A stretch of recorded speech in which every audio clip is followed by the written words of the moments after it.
Sometimes the universe hides its biggest secrets in places everyone else ignores. The salvage yard on Keeler 9 smelled like hot metal, engine coolant, and the faint electric bite of overworked circuits. Ethan Walker wiped grease from his hands and leaned over the cracked console of a cargo hauler that hadn't flown in 10 years.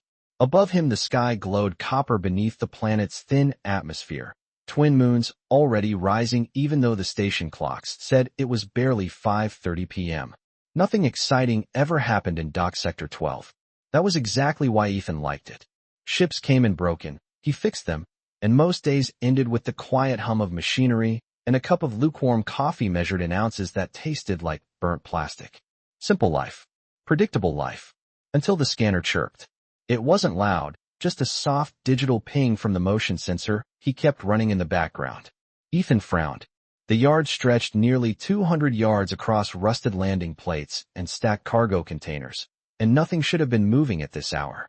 Most crews stayed inside once the evening winds started dropping the temperature below 40 degrees.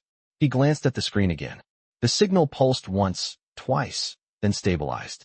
Biological. Small mass. Roughly 110 pounds. That's weird, he muttered, grabbing a flashlight from the tool rack. The beam cut across rows of silent cargo crates as he stepped onto the metal walkway. The wind slid through the yard with a low whistle, carrying the scent of ozone and distant reactor exhaust. Somewhere near the far stack of containers something shifted again. The scanner beeped louder now. Ethan slowed his steps. Salvage yards attracted strange things. Runaway drones, lost pets from nearby settlements. Sometimes travelers who took a wrong turn through the docks. But when his light finally reached the source, he stopped completely. The container door hung half open. Inside sat a girl. Not human. Her skin shimmered a soft blue-silver in the flashlight beam, like moonlight on water, and long strands of pale hair fell across her shoulders as she stared out from the darkness. Her eyes were violet, bright, alert, not frightened the way most stowaways looked when discovered. Just watching him. Ethan blinked. Okay, he said slowly, lowering the light so it wouldn't blind her. That's new. Everyone in the station knew the stories. About the silent alien. Girl moved between outposts like unwanted cargo. The one who never spoke. The one whose file said communication failure across every known language translator. Some said she'd been born without the ability. Others said it was something stranger. Ethan had never expected to see her sitting in one of his containers. For a long moment, neither of them moved. The wind rattled the metal door softly against its hinge. The girl studied him the way a scientist might study a rare specimen. Then something changed in her expression. Surprise. Real surprise.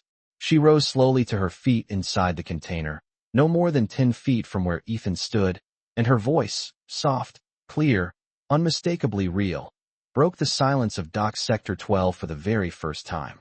Where have you been, human? Ethan felt the world tilt slightly beneath his boots because according to every record in the system, the alien girl had never spoken to anyone before.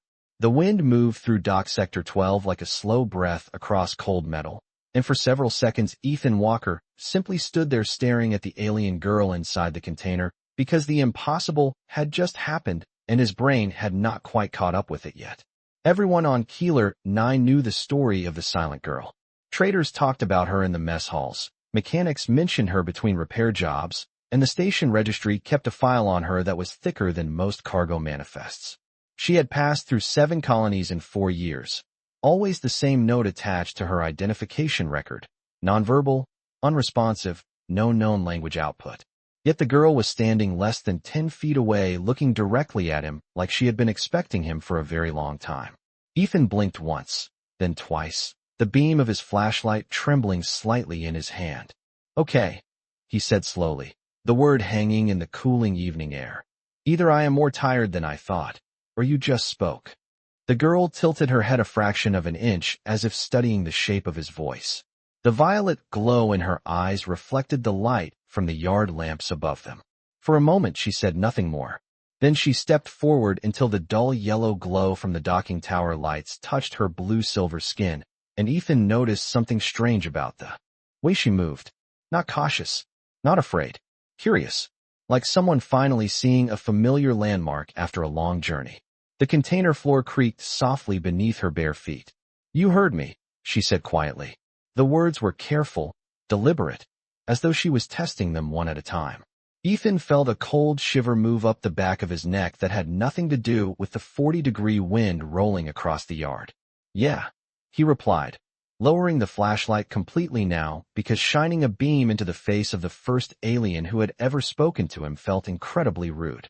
I definitely heard you. For several seconds, they simply looked at one another across the narrow strip of landing platform. A cargo crane hummed somewhere behind the stacked containers, lifting a shipment of reactor coils 20 feet into the air. The sound echoed softly across the metal plates beneath Ethan's boots.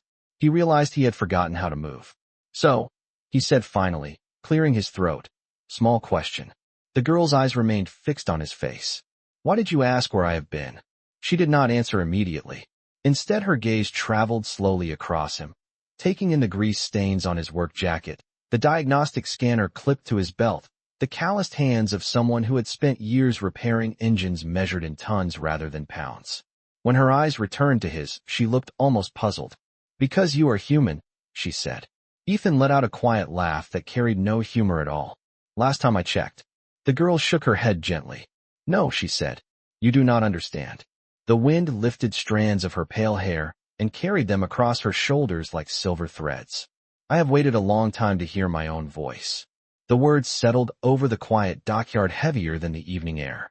Ethan felt the scanner clipped to his belt vibrate again as it registered her heartbeat from only a few feet away, steady and calm. And, he asked carefully.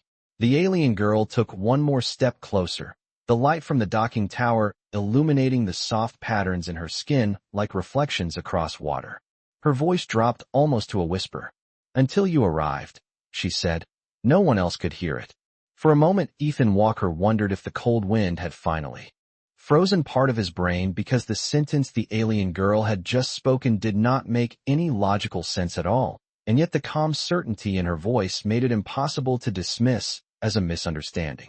The docking lights hummed overhead, casting long amber reflections across the metal plates of Dock Sector 12, while cargo cranes continued their slow mechanical movements nearly 200 feet away, unaware that something completely impossible was happening between one mechanic and one silent alien girl. Ethan rubbed the back of his neck and let out a quiet breath. All right, he said carefully, choosing every word like he was stepping across thin ice. Let me make sure I understand this correctly. You are saying that nobody else in the entire galaxy can hear you speak. The girl nodded once. The movement was small but certain. Ethan gestured around the empty salvage yard. But I can. Yes, she answered. Her voice carried a strange softness, almost like someone who had spent years holding words inside and was only now discovering what it felt like to let them out. Ethan looked down at the scanner clipped to his belt again, half expecting it to flash some kind of explanation across the screen. It did not. It simply showed a calm biological reading from the alien standing less than 8 feet away. Heart rate steady. Temperature slightly warmer than a human baseline. Nothing unusual except for the part where she had just shattered every rumor on the station. That is new information, Ethan said quietly. The girl watched him with open curiosity. You are not afraid. Ethan shrugged one shoulder. I repair engines that explode if you look at them the wrong way. My fear settings burned out years ago. That seemed to amuse her slightly because the corners of her mouth lifted in the faintest hint of a smile. It was the first expression Ethan had seen on her face that looked even remotely relaxed. The wind rolled through the salvage yard again, rattling the loose edge of the container door beside her. Somewhere behind, Ethan, a freight hauler, powered down its engines with a deep mechanical sigh that vibrated through the metal ground beneath their feet.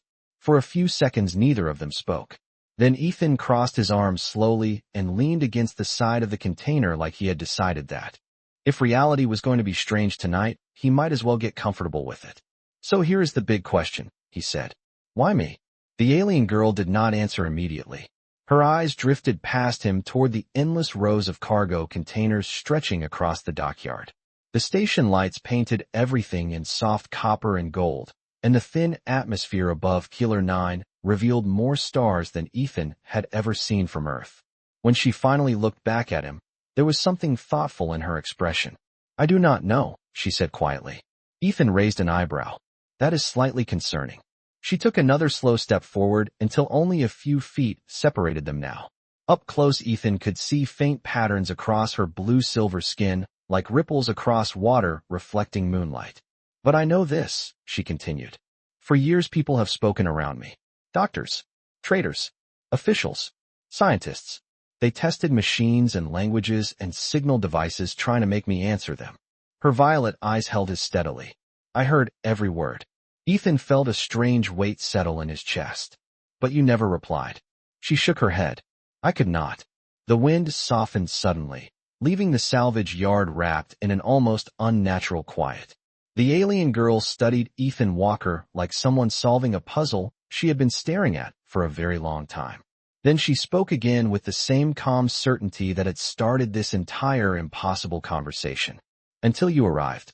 The quiet that followed her last words stretched across Dock Sector 12 like a held breath, and Ethan Walker realized he was staring at her the same way he looked at a broken engine when the diagnostics refused to explain what was wrong.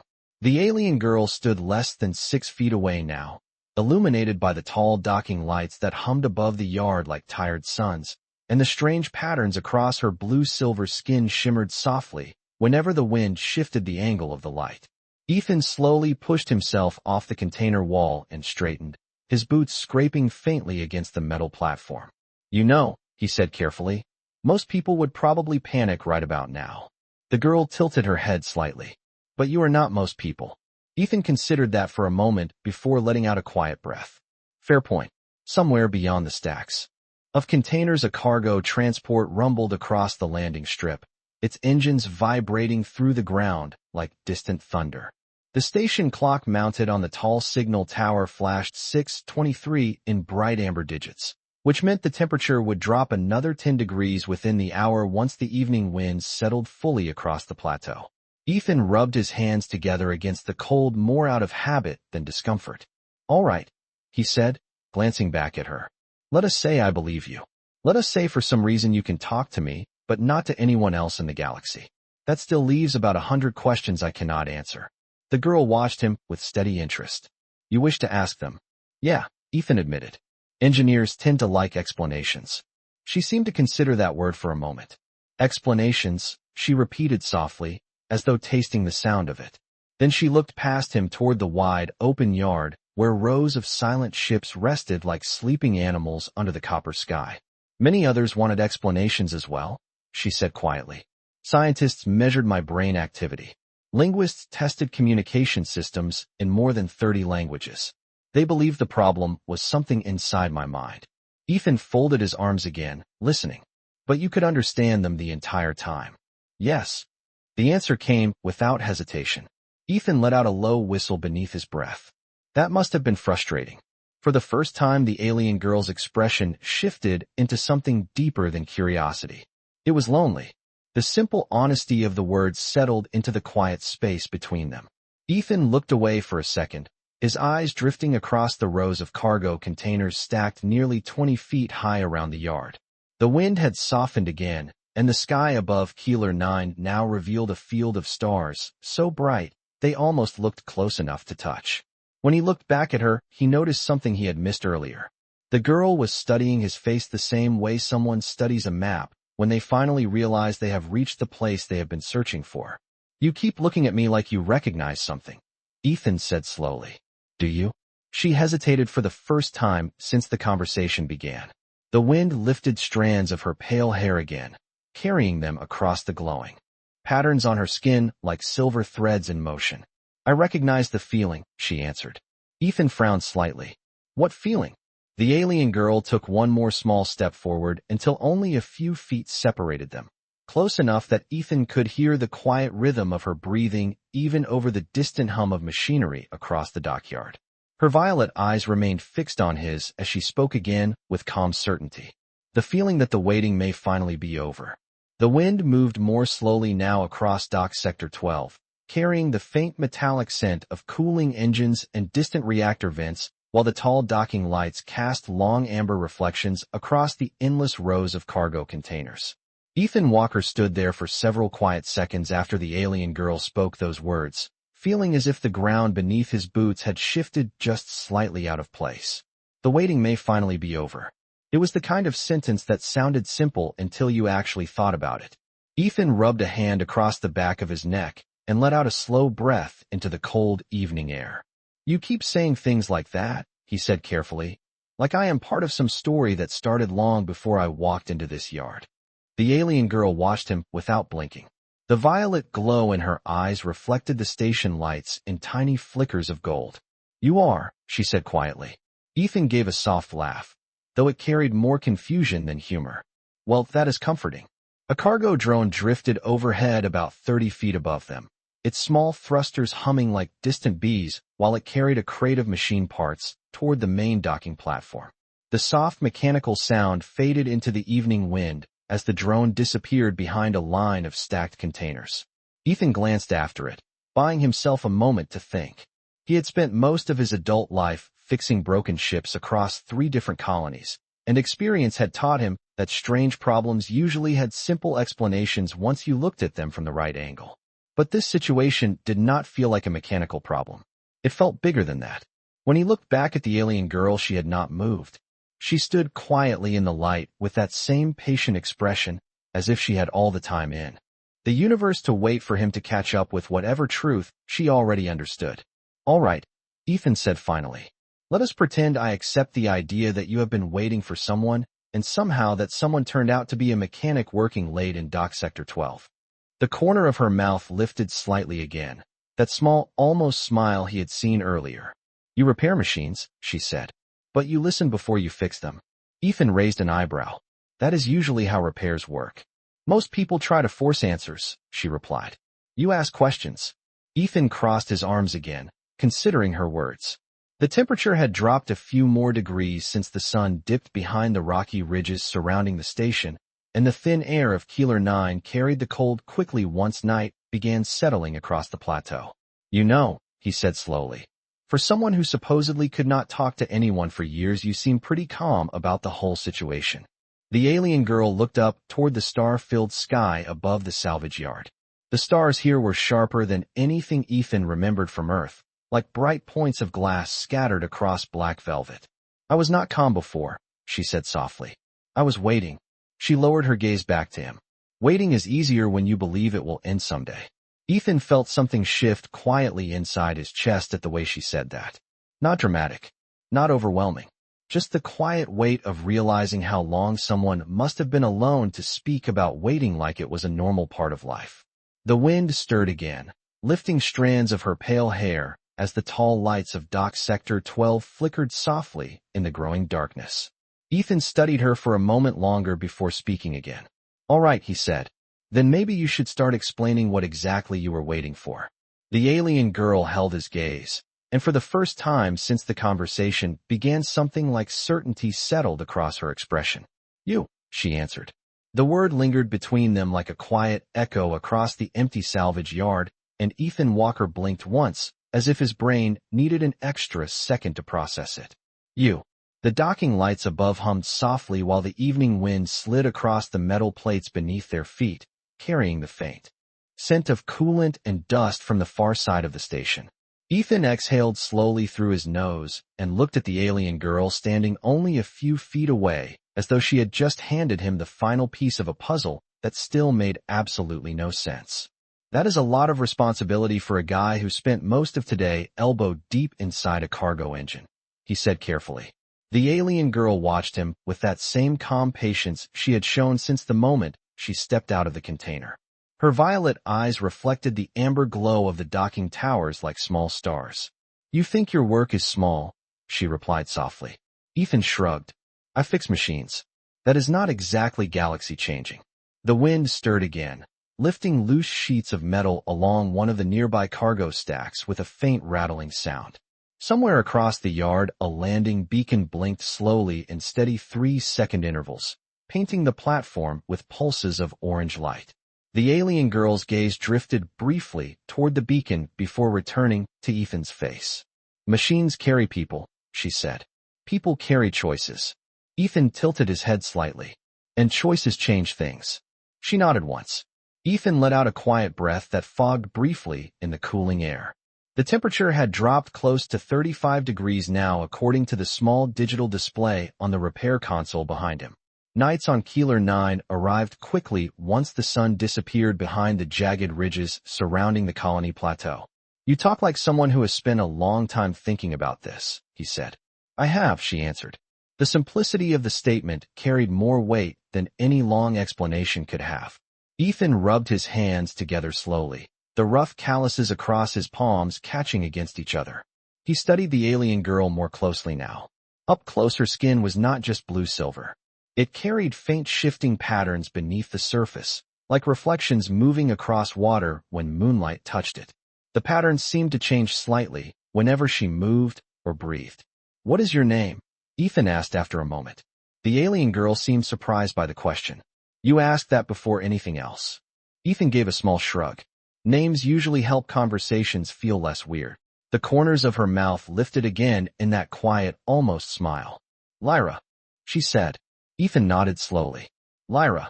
He tested the sound of it. "I am Ethan." "I know," she replied. Ethan raised an eyebrow. "That is mildly concerning." Lyra shook her head gently. "Your name was in the station registry. You repaired 3 cargo ships this week and 1 transport shuttle last month that everyone else believed could not be repaired." Ethan let out a small laugh. "Word travels fast around here." "Your reputation travels," she corrected softly. The wind eased again, leaving the salvage yard wrapped in a quiet stillness that felt almost intentional. Lyra studied him carefully before speaking once more. "There is something you should understand," she said. Ethan folded his arms loosely and waited. Her voice remained calm, but the certainty within it had grown stronger. "For years I waited for the first human who could hear my voice." Ethan felt that same quiet shift in his chest again, the strange sense that this night had started something much larger than a conversation beside a cargo container. Lyra held his gaze and finished the thought with simple clarity. "I did not expect that human to be you." For a few seconds, Ethan Walker simply stared at Lyra as the quiet hum of Dock Sector 12 continued around them, the docking lights buzzing softly overhead, while a cold wind slid across the metal platforms like an invisible tide. The statement hung in the air between them heavier than the cooling night. "I did not expect that human to be you." Ethan let out a slow breath and rubbed a hand across his jaw, the faint smell of machine oil still clinging to his fingers. "You know," he said carefully, "that is probably the most confusing compliment anyone has ever given me." Lyra watched him with quiet attention, her violet eyes reflecting the blinking signal beacon near the landing strip. "It was not meant as a compliment," she said gently. "It was meant as honesty." Ethan nodded once, as if accepting that answer even though it solved exactly none of the questions currently forming in his mind. The salvage yard stretched around them in rows of silent ships and cargo stacks that reached nearly 20 feet high, their long shadows stretching across the platform beneath the station lights. Somewhere in the distance a maintenance alarm chirped twice before falling silent again. The colony had entered its slower night rhythm. Now, when most workers retreated indoors, and only the occasional mechanic or freight operator remained outside in the cold, Ethan shifted his weight slightly and leaned one shoulder against the open container door beside him. "All right, Lyra," he said slowly. "Let us say the universe decided to hand you the wrong mechanic, and somehow that mechanic turned out to be me." Lyra tilted her head a little at that phrasing, but did not interrupt. "If I am the human who can hear you," Ethan continued, "then the obvious next question is why." The wind stirred again, brushing loose dust across the landing platform with a faint scraping sound. Lyra looked past Ethan toward the dark horizon beyond the station, where the jagged ridges of Keeler 9 cut sharp silhouettes against the stars. When she spoke again, her voice was softer than before, but carried the same steady certainty. "Because humans are different." Ethan gave a quiet chuckle. "That is a very diplomatic way of saying we are strange." "Strange," Lyra repeated thoughtfully. "Yes, but also open." Ethan frowned slightly. "Open how?" Lyra turned her gaze back to him, and for a moment something deeper flickered in her expression, something that looked almost like relief after a very long journey. "Most species listen only for answers they already expect," she said. "Humans listen for possibilities." Ethan considered that for a moment, his eyes drifting briefly toward the rows of broken engines and dismantled ship parts scattered across his work area. The truth was that every repair job he had ever taken started exactly that way. Nothing made sense at first. You simply kept listening to the machine until eventually it told you what was wrong. You were saying my brain works like a diagnostic scanner, he said. Lyra shook her head gently. No, she replied. I am saying your mind is willing to accept that something impossible might still be real. Ethan exhaled slowly as the meaning settled into place. Above them the stars stretched endlessly across the dark sky, sharper and brighter than anything he had ever seen on Earth. The silence between them grew comfortable instead of tense. Finally Ethan looked back at her and spoke with quiet curiosity. So if I am the first human who can hear your voice, he said, what exactly happens next? Lyra met his gaze without hesitation. Now, she answered calmly, the waiting ends and the real reason I was sent here begins. The quiet that followed Lyra's words seemed to settle across Dock Sector 12 like the moment, just before a storm, when the air feels heavier than it should. Ethan Walker stood still for several seconds, the cold metal of the container door pressing lightly against his shoulder, while the blinking landing beacon washed the platform in slow pulses of orange light every 3 seconds. The real reason I was sent here begins. That sentence echoed in his mind with the same uncomfortable clarity as a warning light on an engine panel. Ethan exhaled slowly and glanced out across the salvage yard where silent ships rested beneath the copper glow of the station towers.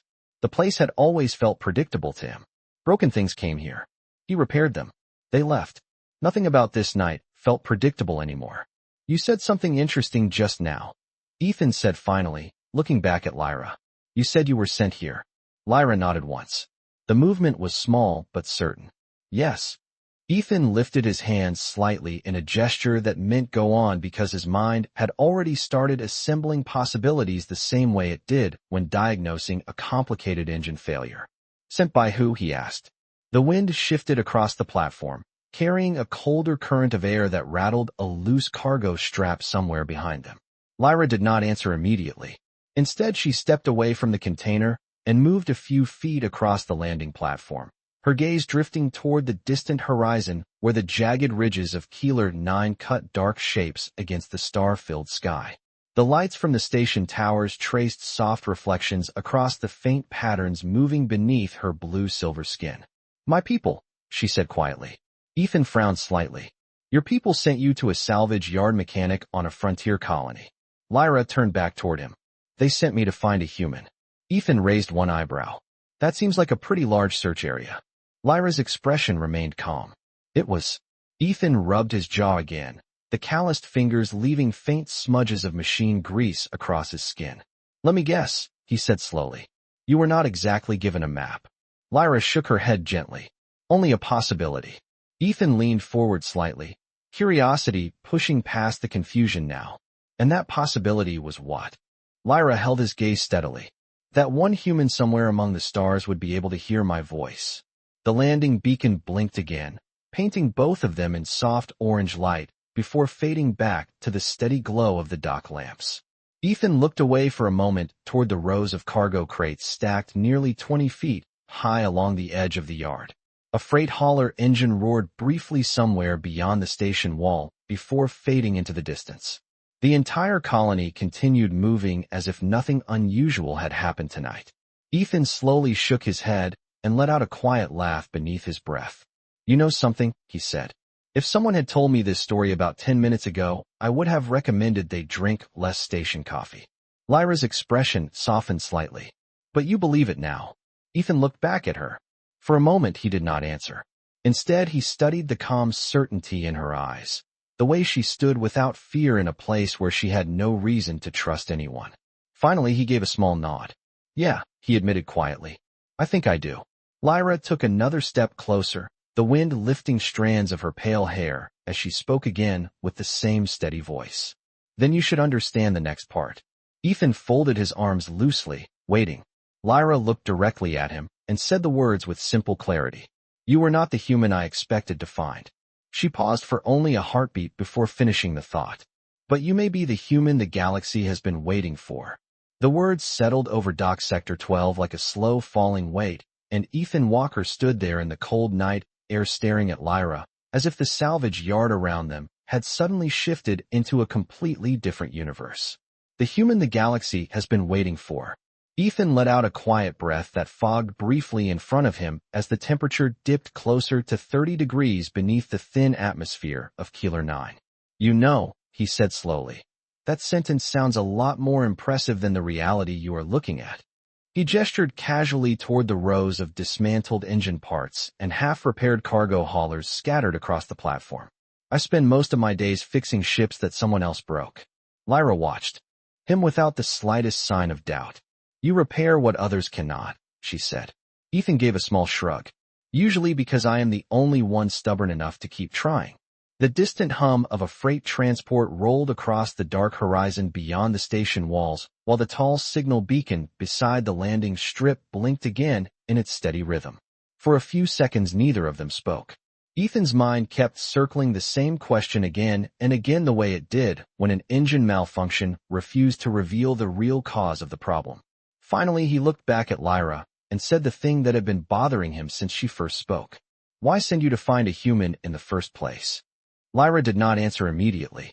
Her gaze drifted toward the endless stars scattered across the sky above the colony. The silence stretched long enough that Ethan began to wonder if he had finally asked the question she could not answer. Then she spoke softly. Because something is coming. Ethan frowned slightly. That is a very dramatic sentence. Lyra lowered her eyes back to him. It is also true. The wind rolled through the salvage yard again, rattling a loose metal panel along one of the nearby cargo stacks. Ethan folded his arms slowly and leaned against the container door once more. All right, he said. Let us assume I believe that part too. Lyra studied his face carefully as if measuring whether he truly meant those words. You accept many strange things very quickly, she said. Ethan gave a small tired smile. Life out here teaches you that the universe does not always explain itself before it does something weird. Lyra seemed to consider that before nodding once. Then you will understand why my people are concerned. Ethan waited. Lyra took a slow breath before continuing. Across many systems, signals have begun appearing in places where no civilization should exist. Ancient signals. Older than any known empire. Ethan's eyebrows lifted slightly. Let me guess. Nobody can translate them. No, Lyra said quietly. They can be heard, but not understood. Ethan felt a faint chill that had nothing to do with the night air. And somehow that connects to humans. Lyra nodded again. Yes. Ethan straightened slightly, curiosity replacing most of his confusion now. All right, Lyra, he said. I am listening. Lyra stepped closer, the station lights catching the shifting patterns beneath her skin like reflections on moving water. Her voice remained calm, but the meaning behind it carried a quiet gravity. My people believe those signals were meant for one species. Ethan looked directly into her violet eyes as she finished the thought. Humans. For a moment, Ethan Walker simply stared at Lyra as the distant engines of a departing freight ship rumbled across the night sky above Keeler 9, the low vibration rolling through the metal platform beneath their feet. Humans.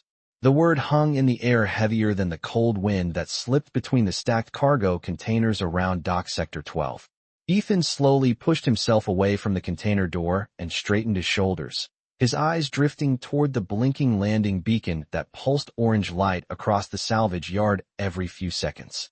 You know, he said quietly, most people would probably take a step back right about now. Lyra tilted her head slightly. But you are not most people. Ethan exhaled through his nose and gave a faint half-smile. Apparently, that is becoming a theme tonight. The wind moved again, colder now, brushing across the metal plates and carrying the faint scent of ionized fuel from the far docking lanes. The salvage yard stretched nearly 200 yards in every direction, silent ships and broken engines resting beneath the copper glow of the station lights like sleeping machines waiting for morning. Ethan folded his arms loosely and looked back at Lyra. All right, he said slowly. Ancient signals meant for humans. A galaxy that apparently expects me to matter for some reason. I feel like I missed several chapters of this story. Lyra watched him with calm focus. You did not miss them, she said softly. They have not happened yet. Ethan blinked once. That sentence was not reassuring. Lyra stepped a little closer, the faint shifting patterns beneath her blue-silver skin catching the light as if they reflected the stars above them. My people have studied the signals for many cycles, she explained. Every translation system failed. Every mathematical model collapsed. The messages respond only to one pattern. Ethan raised an eyebrow. Human communication. Lyra nodded. Ethan let out a quiet breath and looked toward the sky again. The stars above the colony burned bright and sharp through the thin atmosphere, thousands of distant lights, scattered across endless darkness. Somewhere out there, apparently, something had been waiting for humanity to listen. Let me guess, he said slowly. Nobody actually understands what the signals are saying. No, Lyra replied. But we know what they are asking. Ethan turned his head back toward her. And what is that? Lyra met his eyes without hesitation. They are asking for a response. Ethan felt the strange weight of that idea settle into his chest like a piece of machinery sliding into place inside an engine he had not realized he was building. The salvage yard around them hummed quietly with distant generators and flickering station lights while the cold night air wrapped around the empty docks. After a moment, Ethan let out a small laugh that carried more disbelief than amusement. So somewhere out there, he said, something older than any civilization we know has been waiting for humans to answer a message. Lyra nodded once.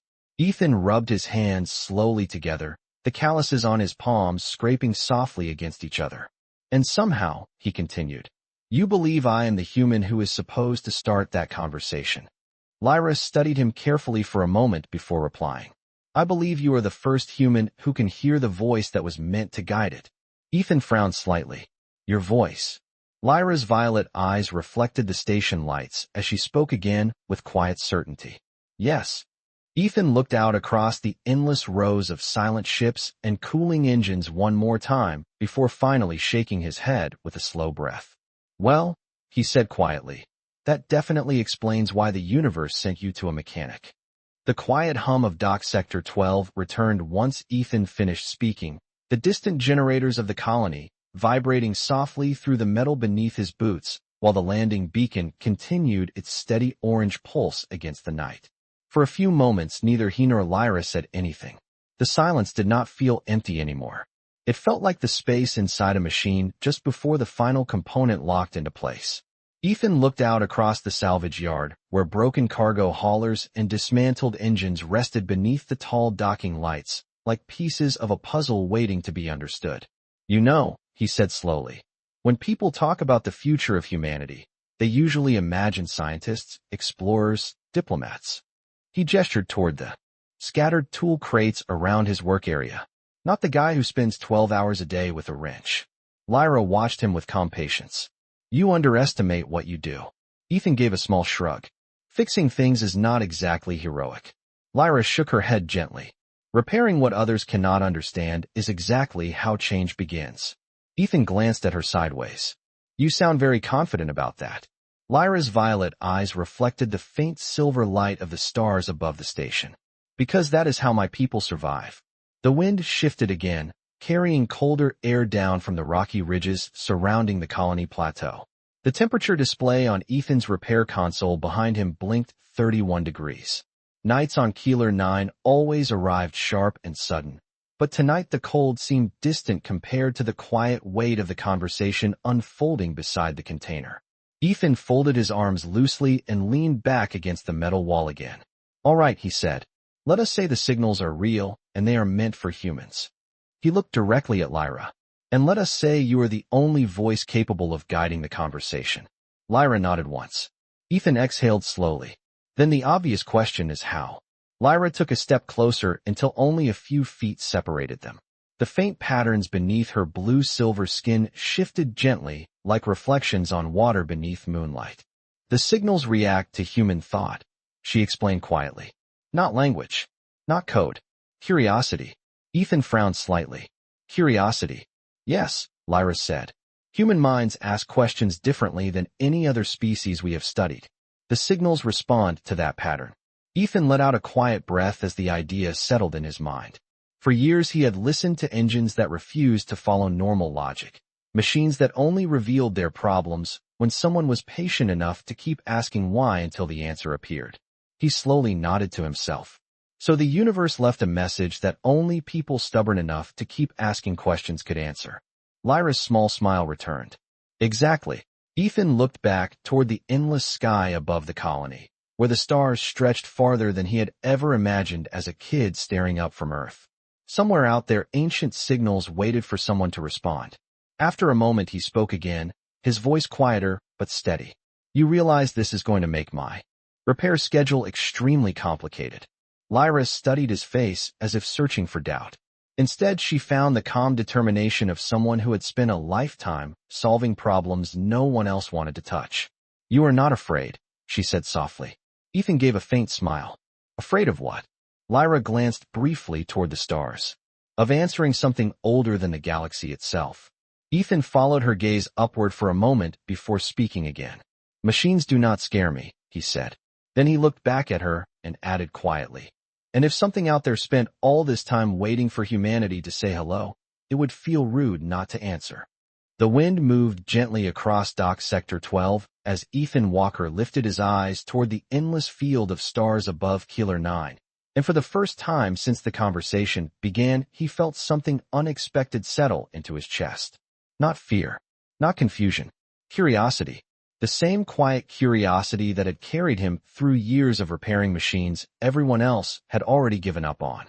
Somewhere out there, ancient signals were waiting for an answer, and somehow the universe had decided that a mechanic standing beside a cargo container might be the one who would start that conversation.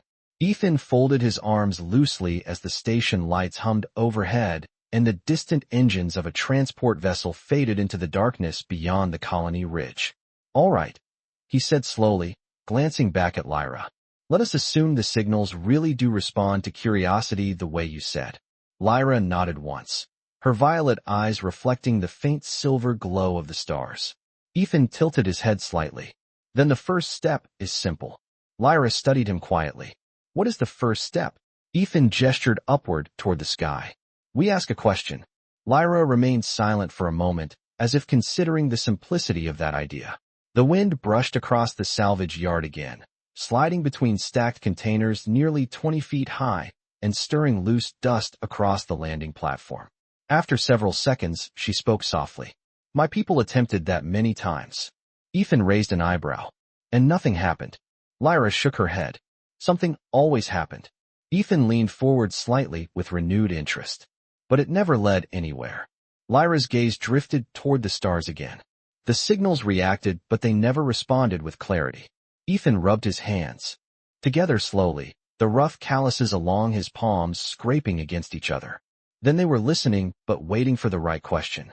Lyra looked back at him. Yes. Ethan gave a small nod to himself. That part made sense. Every machine had a language. If you asked the wrong question, you got meaningless noise. If you asked the right one, the answer revealed itself almost immediately. Ethan looked toward the small communications tower at the far edge of Dock Sector 12, where a relay dish rotated slowly against the night sky.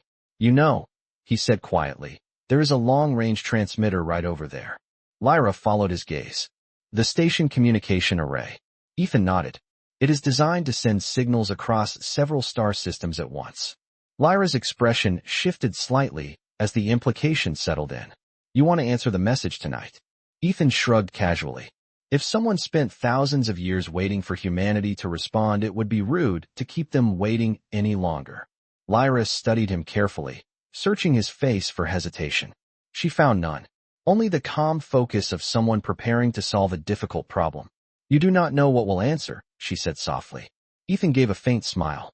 Neither does anyone else. The docking lights flickered gently above them as the wind carried another wave of cold air across the platform. Ethan pushed himself away from the container and began walking toward the communications tower at the far end of the yard, his boots echoing lightly against the metal ground. After a moment, Lyra followed beside him, her silver-blue skin glowing softly beneath the station lights. When they reached the edge of the platform, Ethan stopped and looked up once more at the sky. The stars above seemed almost brighter now, as if the universe itself were leaning closer to listen. Ethan took a slow breath and spoke quietly into the cold night air. All right, he said. Let us see what happens when humanity finally answers. The metal stairs of the communication tower rang softly beneath Ethan Walker's boots as he climbed the final few steps to the small platform where the transmitter controls waited under a weathered protective canopy.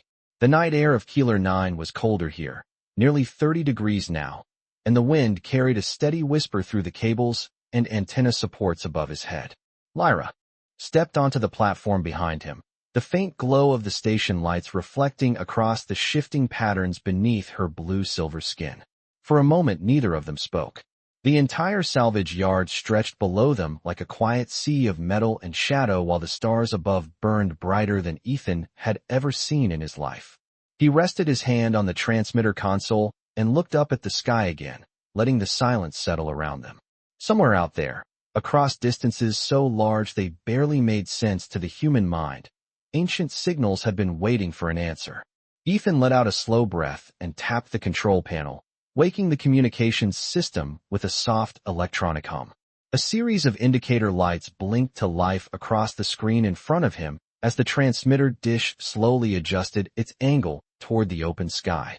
"Well," Ethan said quietly, "this is officially the strangest repair job I have ever taken." Lyra watched him with calm attention, her violet eyes reflecting the pale glow of the console display. "You are not repairing a machine," she said gently. Ethan gave a faint smile. "Every conversation is a kind of repair. Two systems trying to understand each other." Lyra seemed to consider that before nodding once. The transmitter finished aligning with a low mechanical click and the console displayed a simple prompt waiting for input. Ethan rested both hands on the metal railing of the platform and looked out toward the endless stars once more. He did not know what kind of intelligence might be listening. He did not know what the signals truly meant or why they had been meant for humanity in the first place. But he knew one thing with absolute certainty. Curiosity had carried humans from a small blue world to the far edges of the galaxy. Curiosity had built ships, discovered new worlds, and connected species that had never imagined meeting each other. If the universe had left a message waiting, then curiosity deserved to answer it. Ethan leaned forward and activated the transmitter. The dish above them hummed softly as the signal burst outward into the dark, racing across the stars faster than light itself. For several seconds nothing happened. The wind whispered across the tower, and the quiet hum of the colony generators echoed faintly below. Ethan glanced sideways at Lyra. "Do we wait now?"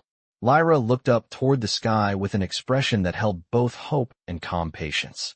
"Yes." Another few seconds passed. Then the console screen flickered. Ethan straightened immediately as a new signal appeared across the display, a pattern of light and sound forming slowly like the first words of a language being spoken after a very long silence. The transmitter speakers released a soft tone that neither of them had heard before, something older than any signal Ethan had ever encountered. Lyra's eyes widened slightly as she listened. Ethan watched the console carefully while the pattern continued unfolding across the screen, responding to the signal he had just sent. After a moment, he exhaled a quiet breath of amazement. "Well," he said softly, staring at the stars beyond the tower. "I guess someone out there was listening."